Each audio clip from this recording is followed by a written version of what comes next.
우리 함께 한 목소리로 읽어보도록 하겠습니다. 시작. 하가랴의 아들 느헤미야의 말들이라. 제20년 기슬르 월에 내가 수산궁에 있었을 때 내 형제들 중에 하나인 하나니가 유다에서 온 몇 사람과 함께 왔기에 내가 도피한 유대인들 곧 포로로 사로잡힘을 면하고 남아있는 자들과 예루살렘에 관하여 그들에게 물은즉 그들이 내게 이르되 포로로 사로잡힘을 면하고 거기에 남아있는 남은 자들이 그 지방에서 큰 고통과 치욕을 당하며 또한 예루살렘 성벽은 무너지고 성벽의 물들은 불탔나이다 하니라. 아멘. 오늘 말씀 주제는 왜 한국 기독교는 무너지는가입니다. 왜 한국 기독교는 무너지는가? 형제 자매님들, 제가 한국갤럽조사연구소에서 제 귀를 쫑긋하게 만드는 질문을 볼 수 있었습니다. 그 질문은 바로 귀하께서 종교를 믿거나 믿지 않으시는 것과 무관하게 현재 가장 호감이 가는 종교는 무엇입니까? 라는 질문입니다. 2021년 한국갤럽조사연구소에 따르면 불교와 개신교와 천주교를 믿는 사람들은 각각 자신들이 믿는 종교가 가장 호감이 간다고 말하였습니다. 옛날 생각이 났습니다. 이건 마치 반장 선거 투표를 할 때 반장으로 자신을 뽑는 것과 같은 거죠. 설문조사 목록에 자신의 종교가 나왔으니 자신의 종교를 뽑는 건 어찌 보면 흔하고 당연한 일입니다. 하지만 우리가 이 조사에서 정말 알고 싶은 건 따로 있죠. 바로 비종교인들이 가장 호감을 가지는 종교입니다. 우리나라에서 비종교인들은 과연 어떤 종교를 가장 호감 가는 종교라 생각하고 있을까요? 비종교인들 중에서 20%는 불교를 가장 호감 가는 종교라고 답하였고요. 13%는 천주교를 가장 호감 가는 종교라고 답하였습니다. 그리고 처참하게도 단지 6% 정도만 우리 개신교를 가장 호감 가는 종교라고 답하였습니다. 불교가 1위, 천주교가 2위, 우리가 3위입니다. 우리가 졌어요. 여기서 더 가슴 아픈 사실은 이런 사람들의 인식이 단지 하루 이틀 일이 아니란 겁니다. 여기 비종교인 호감 종교를 주제로 한 표가 2004년, 2014년, 2021년 별로 있습니다. 그중 개신교는요, 꾸준히 꼴등을 하고 있습니다. 여기 이렇게 빗금 쳐진 게 그 개신교 호감도예요. 이런 말을 하기가 참 그렇지만 사실 이 통계대로라면 한국 기독교의 이미지는 예전부터 무너져 내렸고 오랫동안 무너진 채로 있었고 점점 더 무너지고 있는 중입니다. 이런 상황을 볼 때 우리 그리스도인들의 마음은 어떻습니까? 불안하기도 하고요, 의기소침해지기도 하고 걱정이 앞섭니다.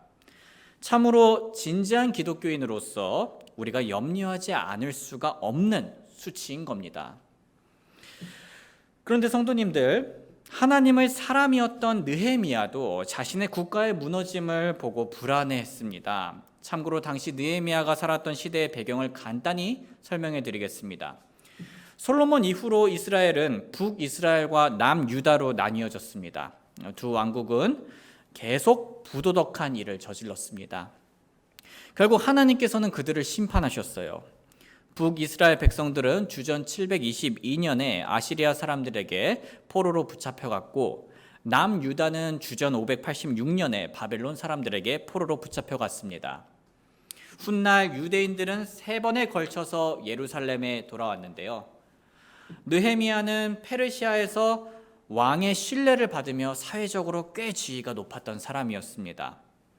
이 느헤미야는 유대인들의 3번째 귀환 때 함께했던 자입니다. 그 당시 상황은 처참했습니다. 역사적으로 계속 타락한 상태를 반복했던 그들의 나라에 생긴 결과는 다음과 같았습니다. 느헤미야기 1장 3절 우리 한번 같이 읽어볼까요? 시작. 그들이 내게 이르되 포로로 사로잡힘을 면하고 거기에 남아있는 남은 자들이 그 지방에서 큰 고통과 치욕을 당하며 또한 예루살렘 성벽은 무너지고 성벽의 문들은 불탔나이다 하니라. 자, 이 상황이 바로 이 느헤미야가 유대인들과 함께 세 번째 귀환할 때 있었던 그 당시의 상황입니다. 사실 한국의 기독교도요, 이렇게 불타며 무너지고 있다고 말할 수 있습니다. 왜냐하면 우리가 방금 통계에서 확인했듯이 우리의 기독교 이미지는 떨어지고 있고요. 사람들이 새로 들어오질 않고 있고요. 또 교회 안에 있던 사람들은 떠났고 있기 때문입니다. 특히 안타깝게도 기독교 가정의 청년들이 떠나고 있습니다. 교회에는 모든 세대들이 골고루 있어야 하는데 바깥으로는 새로운 세대들이 기독교에 대한 호감을 점점 가지지 않고 안으로는 기독교 가정의 자녀들도 성인이 되면 교회를 다 떠나버리니 점점 교회의 미래와 희망이 사라지고 있습니다. 지금 제가 말하는 건 대학교가 다른 지역에 있어서 혹은 군대를 가서 그런 것들을 얘기하는 것이 아니라 이 신앙 자체를 버리고 떠난다라는 얘기입니다. 형제 자매님들, 혹시 저만 이러한 상황을 안타깝게 느끼고 있습니까? 사실 우리 모두가 느끼고 있는 현실이지 않습니까? 소중한 형제 자매님들, 왜 우리 한국 기독교는 이처럼 빠르게 무너지고 있는 걸까요? 왜 교회의 이미지가 오늘날 건조한 날씨 속 산불처럼 활활 타버리고 번지고 있는 걸까요? 우리는 이스라엘이 무너진 이유 가운데서 오늘날 한국 기독교가 무너진 이유를 찾을 수 있습니다. 옛날부터 하나님께서는 이스라엘 백성이 하나님을 잘 따르고 순종하면 그들에게 복을 주시겠다고 약속하셨습니다. 한번 같이 읽어볼까요? 시작. 내가 주 내 하나님의 음성에 부지런히 귀를 기울이고 내가 이날 내게 명령하는 그분의 모든 명령을 지키고 행하면 주 내 하나님께서 땅의 모든 민족들 위로 너를 높이 세우시리라. 이것도 읽겠습니다. 시작. 내가 주 내 하나님의 음성에 귀를 기울이면 이 모든 복이 내게 임하며 너를 따라잡으리니 내가 도시에서도 복을 받고 들에서도 복을 받으며. 그리고 하나님께서는 같은 장에서 그분의 말씀에 귀를 기울이지 않고 타락한다면 반대로 심판하시겠다고 말씀하셨습니다. 그러나 만일 내가 주 내 하나님의 음성에 귀를 기울이지 아니하여 내가 이날 내게 명령하는 그분의 모든 명령과 법규를 지켜 행하지 아니하면 이 모든 저주가 내게 임하고 너를 따라잡으리니.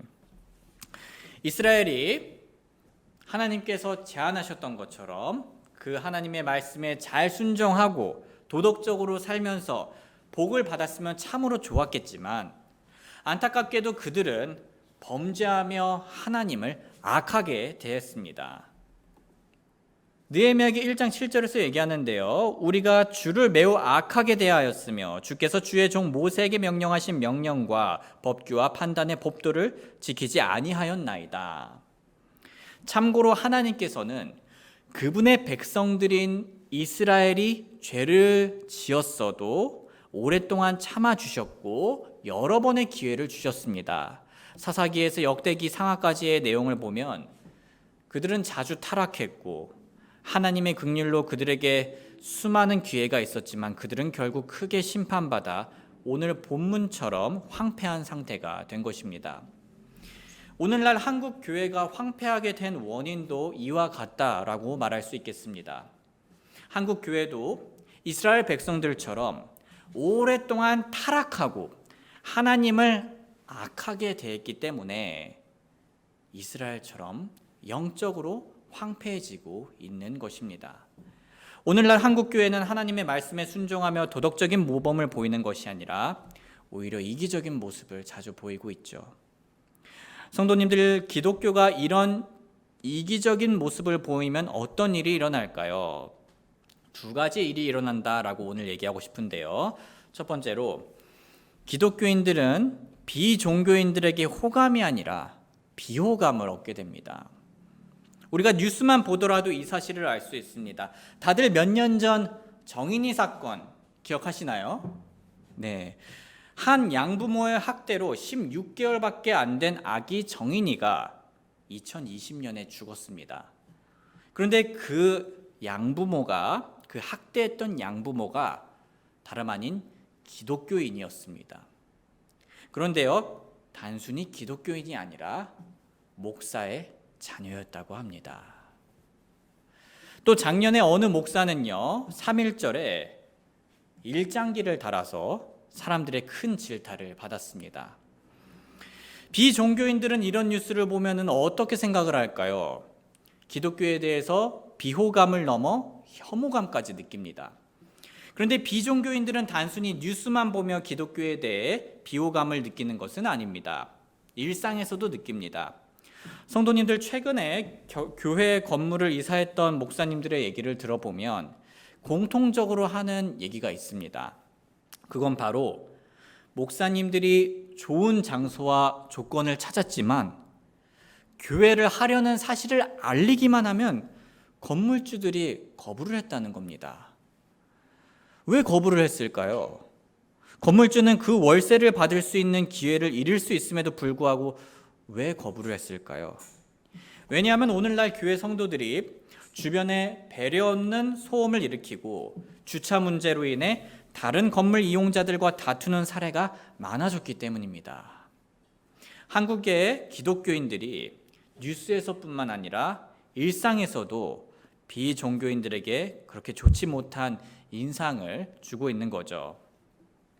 이외에도 요즘은 비종교인들 사이에서 교회 다니는 사람들이 더 이기적이고 더 양보하지 않고 더 용서하지 못하고 더 욕심이 많다는 말이 흔하게 들리는 시대입니다. 형제 자매님들, 그런데 기독교인들이 비종교인들에게만 비호감을 일으키는 게 아닙니다. 오늘날 기독교인들은 심지어 같은 기독교인들에게도 비호감을 일으킬 때가 자주 있습니다. 최근에 저는 한 목사님과 서로의 근황도 공유하고 이런저런 주제로 대화를 할 수 있었는데요. 그러다 그 목사님께서 저에게 참으로 충격적인 소식을 얘기해 주셨습니다. 그 목사님이 얘기하기를 요즘 어떤 교회들에서는 누군가 자신이 다니던 교회를 떠나면 그냥 이렇게 떠나보내는 게 아니라요, 정말 말도 안 되는 요구를 한다고 합니다. 예를 들어, 실제 이제 비슷한 예시입니다. 예를 들어 떠나는 가정에게 먼저 교회에 수백만 원을 주고 떠나라고 말하는 겁니다. 몇백만 원을 주고 떠나라고 얘기를 해요. 일종의 탈퇴 비용인 거죠. 그러니까 저희 교회는 그런 거 없습니다. 물론 이제 탈퇴하기를 바라진 않아요. 지금 그런 거 없습니다. 그래서 이제 그걸 내면, 그 탈퇴 비용 몇백만 원을 내면 지금 가정에 있는 나쁜 일들은 사라질 것이고 하는 일들이 잘 풀릴 거다라고 했답니다. 전 충격을 받았어요. 이게 점집도 아니고 이게 대체 뭐 하는 건지, 상식적으로 비상식적인 이런 일이 일어났죠. 성도님들, 그 가정은요, 물론 그 교회를 떠났습니다. 그 돈을 냈는지는 모르겠지만요. 하지만 그 얘기를 들었죠. 그 가정은 다시 기독교로 돌아가기 쉬울까요? 당연히 어려울 겁니다. 왜냐하면 너무나 큰 상처를 받았기 때문입니다. 그리고 새로운 교회를 찾으려고 해도 그게 얼마나 트라우마가 되겠습니까? 마지막으로 한 가지 사례를 더 얘기해 보겠습니다. 하루는 제가 제 장모님과 대화를 할 때 장모님이 다니시는 교회의 담임 목사님께서 요즘 자주 강조하는 이야기가 있다고 하셨습니다. 그건 바로 오늘날 젊은 세대가 교회를 떠나는 큰 이유가 바로 그리스도인들 부모님들이 교회와 가정에서 좀 상반되는 모습을 보이고 있기 때문이라고 얘기하였습니다. 자, 그 목사님의 말씀은요, 제 마음의 양심을 찌르면서도 참으로 오늘날 한국 교회가 겪고 있는 문제의 핵심도 같이 찌르는 말씀이었습니다. 오늘날 많은 그리스도인 가정들이 교회에서의 그 거룩하고 정직하고 사랑이 넘치고 친절한 모습을 교회에서만 보이고 가정에서 보이고 있지 않습니다. 그러면 자녀들은 자연스럽게 어떻게 될까요? 혼란스럽죠. 겉으로 감히 표현은 못해도 속에서는 기독교를 향해 실망하고 부모님의 위선을 향해 쓴뿌리와 분노도 키우게 됩니다. 그렇게 커서 독립할 수 있는 나이가 되면 대체 누가 계속 교회의 호감을 가지고 교회에 갈 필요성을 느끼겠습니까? 가면무도회를 가는 느낌일 겁니다. 하지만 동시에 물론 부모님이 가정과 교회에서 다 잘 하시더라도 탈선하는 자녀들이 있을 수 있고 실제로 그런 케이스들이 있습니다. 다 잘했는데도요. 하지만 동시에 오늘날 한국 기독교인들이 같은 기독교인들을 떠나보내는 가장 확률 높은 방법은 바로 가정과 교회에서 서로 다른 삶을 사는 것입니다. 물론 이건 부모 자녀 관계뿐만 아니라 부부 사이에서도 일어날 수 있습니다. 교회에서는 부부가 다정다감하고 관계에 전혀 문제가 없어 보이지만 가정에서는 완전히 다른 차갑고 외로운 삶을 살고 있는 거죠. 형제 자매님들, 우리는 지금까지 기독교인들이 비종교인들에게 비호감을 일으키고 심지어 같은 기독교인들에게까지 비호감을 일으키는 현실에 대해 생각해 보았습니다. 저는 오늘 이 예시들을 준비하면서 참으로 마음이 무거워졌습니다. 아마 들으시는 우리 형제 자매님들께서도 오늘 이야기들을 들을 때 마음이 불편하셨을 겁니다. 그렇다면 우리는 도대체 이 암울한 현실 속에서 어떻게 해야 할까요? 먼저 우리는요, 느헤미야처럼 회개해야 합니다. 내가 이 말들을 듣고는 앉아서 울고 며칠 동안 애곡하며 하늘의 하나님 앞에 금식하고 기도하여 이르되 간청하건대 오 주 하늘의 하나님 곧 자신을 사랑하고 자신의 명령들을 지키는 자들을 위해 언약을 지키시며 긍휼을 베푸시는 크고 두려우신 하나님이여. 우리 한번 이번 6절은 같이 읽어보겠습니다. 시작.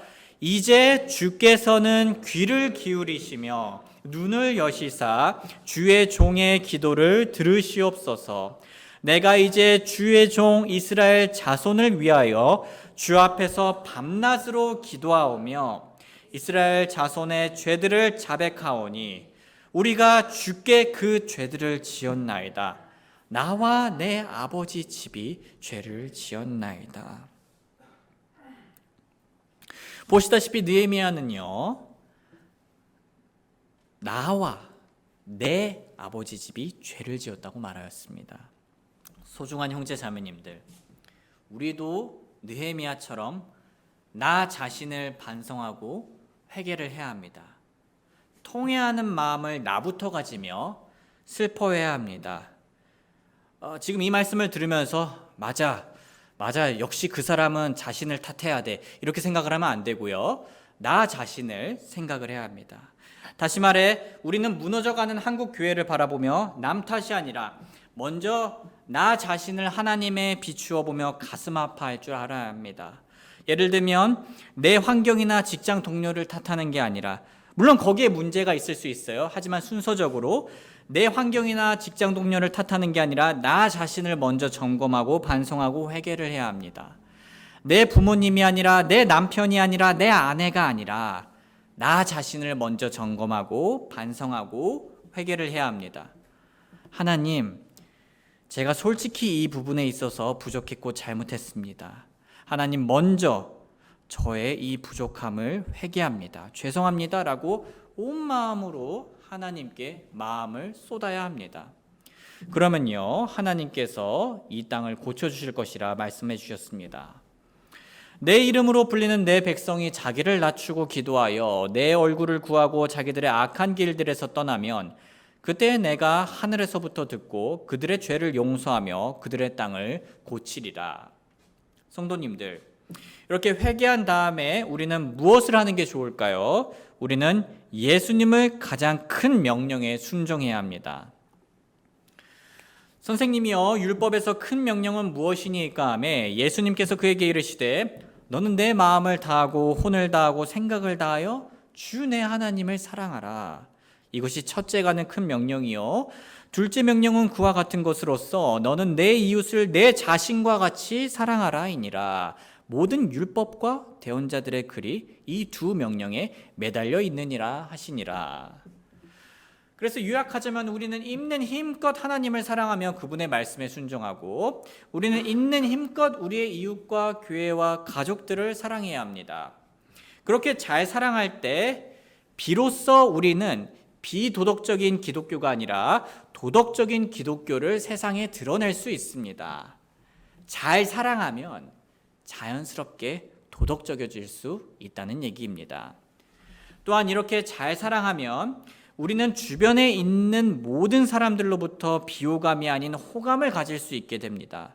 그것이 가장 한국 기독교의 호감을 다시 끌어올릴 수 있는 방법입니다. 마치 사도행전의 초기 교회처럼 말입니다. 믿은 모든 사람들이 함께 지내며 모든 것을 공동으로 소유하고 자기 소유와 재산을 팔아 각 사람의 필요대로 모든 사람에게 나누어 주며, 한번 이거는 같이 읽어볼까요? 시작. 또 날마다 한마음이 되어 성전에 거하고 집에서 집으로 돌아가며 빵을 떼면서 단일한 마음으로 즐겁게 자기들의 음식을 먹고 하나님을 찬양하며 온 백성에게 호감을 얻으니 주께서 구원받아야 할 자들을 날마다 교회에 더하시니라. 아멘. 소중한 형제 자매님들, 누군가는 고작 나 한 명의 회개와 사랑이 한국에 무슨 영향을 끼칠 수 있을까라고 생각할지 모르겠습니다. 하지만 우리는 기억해야 합니다. 하나님께서 고작 그 막대기 하나로 이집트 나일강을 피로 물들이셨고 그 막대기 하나로 홍해를 가르셨습니다. 우리가 그분의 도구가 되어 철저하게 하나님의 명령에 순종하여 회개하고 사랑하다 보면 하나님께서는 우리의 능력과는 상관없이 우리를 직장과 학교에서 그리고 가정과 교회에서 나비 효과처럼 크게 사용하실 수 있습니다. 그러니 오늘 저녁 우리 모두 하나님의 말씀에 순종하지 못하고 있던 이기적이고 악한 행위를 솔직하게 하나님께 털어놓으시며 회개하시길 바랍니다. 그리고 예수님의 사랑의 명령에 순종하여 자연스럽게 우리의 삶을 비호감이 아니라 호감이 넘치는 삶으로 단장하길 주님의 이름으로 소원합니다. 우리 잠시 노래가 연주되는 동안 하나님께서 오늘 우리에게 해주신 말씀이 있다면 잠시 그 말씀 붙들고 기도하는 시간 가지도록 하겠습니다. 기도하겠습니다. 사랑하는 아버지 하나님, 오늘날 한국의 기독교가 많이 타락하고 쇠퇴하였습니다. 먼저 아버지 하나님, 저부터가 죄송하고 저의 역할을 다하지 못해 죄송합니다. 하지만 하나님, 저희가 너무 어려운 일이 없으신 하나님을 통해 다시 우리가 한국이 회복할 수 있음을 믿습니다. 저희가 하나님의 말씀에 순종하여 저희 자신부터 먼저 회개하고 느헤미야처럼 회개하고 저희 자신부터 예수님의 사랑을 주변에 실천하여서 이 어두운 한국에서 빛과 소금이 되게 하여 주시옵소서. 저희의 소중한 친구와 가족들과 직장 동료들과 진실된 기독교의 기쁨과 만족과 사랑을 나눌 수 있도록 저희를 사용하여 주시옵소서. 그리고 그 기쁨과 만족과 사랑이 저희 교회 안에서 매주 계속 영원토록 회복되고 뿜어져 나오기를 소원합니다. 감사드리며 예수님의 귀하신 이름 받들어 기도하옵나이다. 아멘.